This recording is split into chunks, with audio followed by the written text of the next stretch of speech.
First, you need to go into the exam, and I click on scores here, and if you, well, right here at the top, you can do grant extensions and submissions. So find the student that needs an extension, and pick the new date for how long you want to extend it to. We'll give another week here. You can see it updates. We need to hit save, and then you'll see that the extension has been granted for the new due date.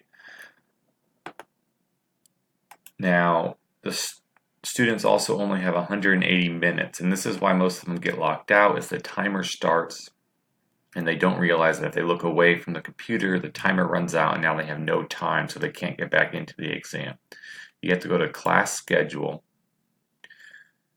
and we actually need to be in week 7 here on the schedule because the midterm, let me slide it over, the midterm shows up as due in week 7. So click on the drop down and we're going to edit the restrictions.